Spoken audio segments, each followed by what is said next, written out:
TV. Today we're addressing a very important topic. If you're in business, you need to be listening to this because accounting, cash flow, money management, tax is not something that we always pay attention to, but we need to do it. The gentleman here from Tax Store in Willetton, we've got Durgesh Joshi, Nirav, is amazing people who know their stuff. So tell us the importance of accounting and cash flow. I mean, do you find that people are actually brushing this aside? Is that the normal issue that you're facing? The normal issue that people are facing that you come across? I think most of the business clients that we have, the ones that I have in place, they understand the importance of, having an accountant, getting advice from an accountant, looking at their, tax issues, being proactive about it.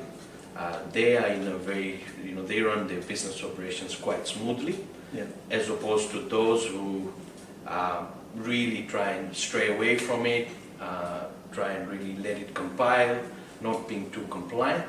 They start to really, over time, start to have issues. So I think it's important to always get advice from your accountant or your tax agent, and look at them as if they're your internal business advisors. They should be part of your team as well, so that they can be looking at your financial situation, how the business is performing, giving you advice, looking at your tax, just as your internal employee.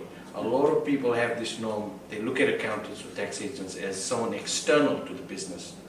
I think when you start looking at them as internal, it shifts your thoughts and your mindset. In the same Exactly, when you start to take them as either one of the board members, even though they might not be, but it can be also a good idea to bring your accountant when you're having a board meeting or meeting of directors, where they can give you valuable input as well, and they can even understand the business much more. So a lot of the big, there's obviously two different sides of the business. Like for example, you've got your retail clients who've got a product, but then you also have people who are offering services, and they're having issues. I mean, how do you plan to charge a particular fee, pricing perspective? Retail is fairly straightforward. You have a product, that's what you buy it for, you're putting a margin, covering the cost, profit, and whatnot.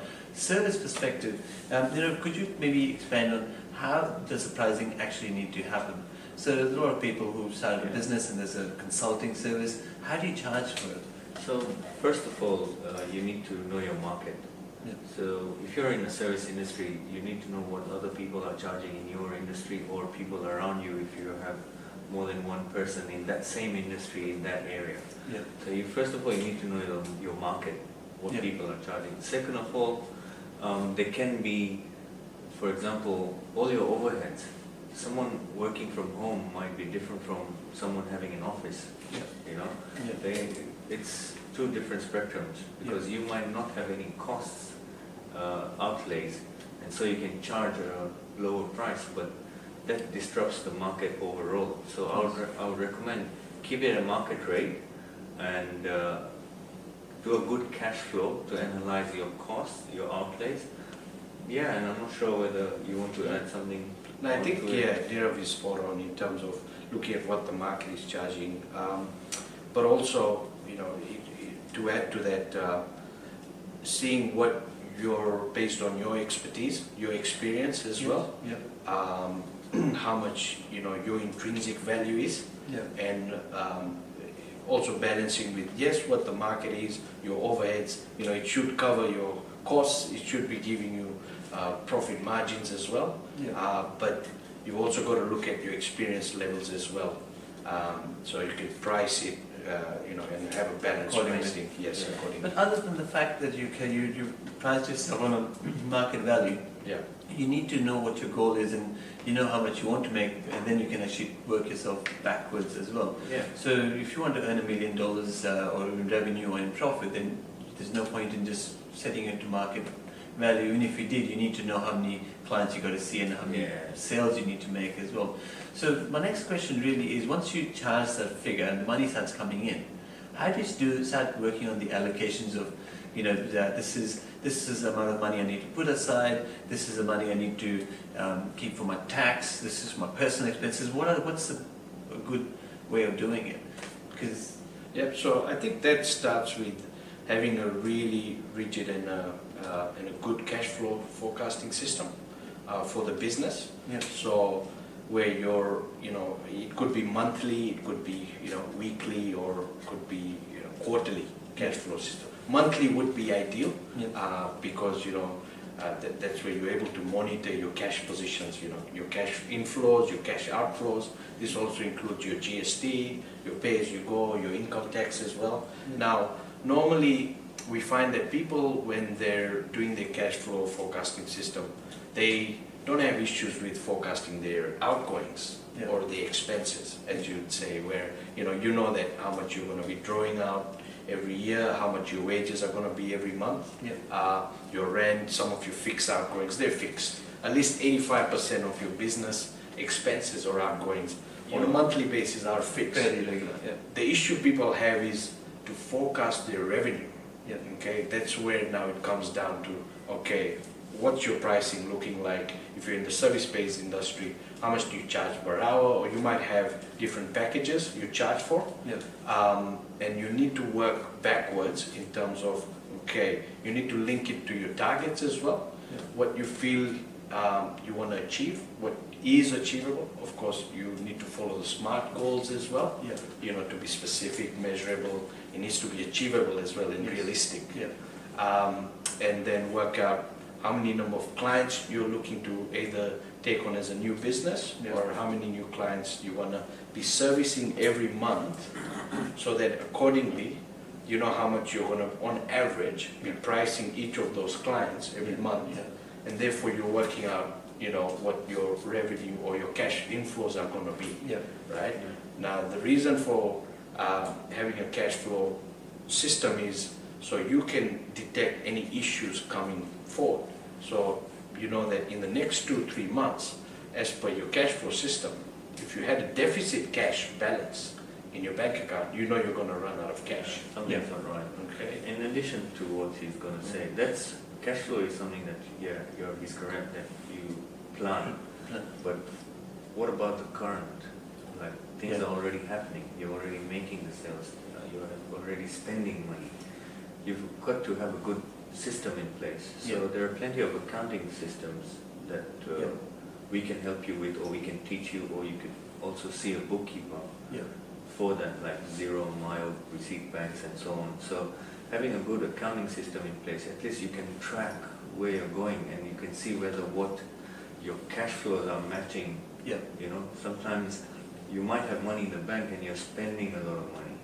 You're not following your own cash flow plan. So people get mixed up there. And then when it comes to tax time, or when they have to pay their government dues like GST and POIG, they're stuck. They don't have money for that because they didn't plan for that. They're always falling behind. So the idea, I guess, is what Nirav's saying, having a good information system or a reporting system, it could be for small to SMEs, 0 mile, but then to also compare your actual performance to your cash flow. So you know exactly, are you going as per your prediction? Are you going as per your target?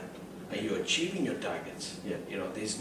We find that a lot of people do a cash flow, start of the year, they're very excited, they wrap up a really good cash flow. They never go back, they don't update it, they don't look at it that, okay, am I really achieving what I planned at the start of the year? What's my cash plan and marketing plan? You write it up and you never do it. So if someone wants to have a 6-figure income, do you have a 5 healthy habit plan that you can give them, that they have to follow, but that's something that they can start now? I think if someone wants to, get to $1 million or, have $1 million. Let them put the details in. Can you send it to them in like a PDF or a document? We'll knock up a document so that you guys can actually put in your details and then download the document. It's going to have like 5 to 6 healthy habits of trying making 6-figure incomes and 7 figures. So we've got a document which gives 5 tips on if you want to make $1 million. You've got to start simple. And these are the 5 tips that you can click on the link below, where you can access these 5 tips, where it can help you start your journey into making $1 million.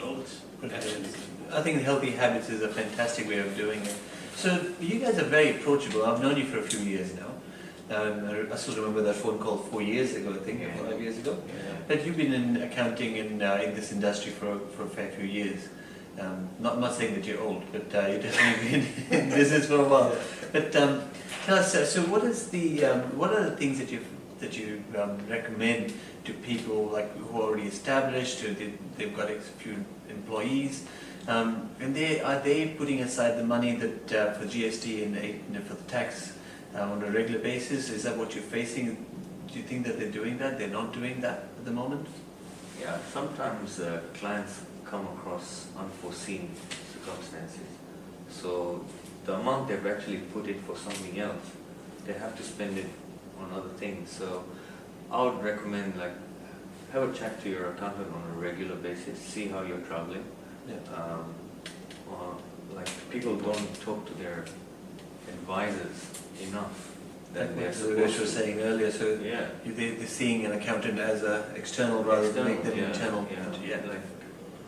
You've employed us Yeah. to advise you, to help you out. Why not make use of it? Yeah. So they need to regularly, yes, try and keep in touch with the accountant.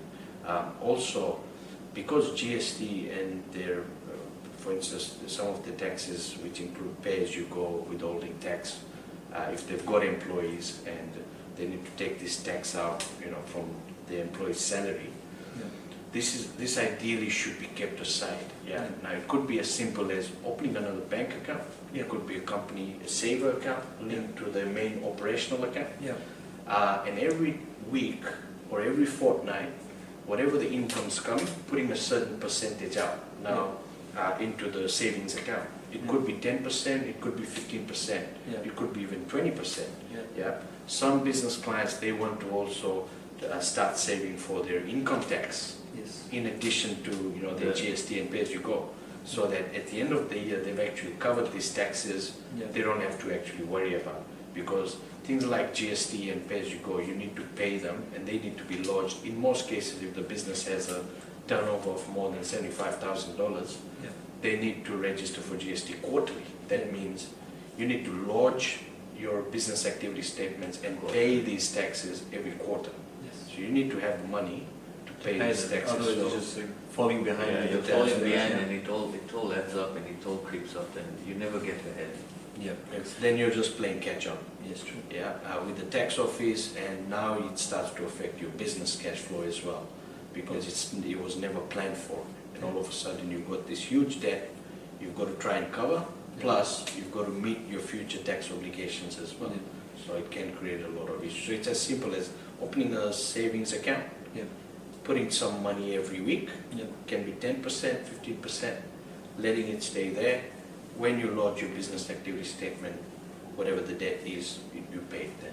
So the best bet is for them, for people watching this, to come and see you. Yeah, you put their mind at ease, let them actually fall asleep at night because you've addressed the issues, and you don't have to put this in the back burner anymore, and actually rest. And we'll sort this. So you have your preferred bookkeepers that they can send them to if you wanted to, who are going to help them out. That's right. So don't be scared. People are generally scared. You don't bite. No. People are generally scared. The norm is lawyers, accountants. They're quite scared to visit us. But no, we're happy to help. We're in this business for a reason. So we're happy to help business owners and chat. You see, one of the reasons why we are here, our purpose is actually to solve problems for clients. We're here to take away the stress from you, so that you can get on with running your business, right? We do know that there's a lot of business and tax compliance that needs to be regularly addressed, and it can get very difficult for us SME business owners to really look after everything, because they've got to look after their sales, their staff, marketing, their tax. So we're here to ensure we take that stress away, give you a sense of direction, you know what's going on, educate you, look after this, so that you don't have to worry about this, and it doesn't pile up, and then therefore a happy business owner is a successful business. Yeah. There you go. There you got to coin that phrase. Happy business owner, successful business owner. Yeah, that's it. Gentlemen, it's been amazing talking to you. Yeah. I do want to still talk to you. I think we're going to have to do another video on the partnerships and the various different things that people, when they're starting off the business or growing for taxation reasons. I think it's a good, it's a good video that we need to do at some point. Different structures, But again, it's been amazing talking to you. Thank you Please for having put us. your details below, and you will get that 5 healthy habits if you want to get to the $1 million mark. Put your details, and you'll get the document. So keep watching Nifnex TV, and gentlemen, lovely talking to you. Thank you for having us. Thank you for having us. Thanks. Thank you.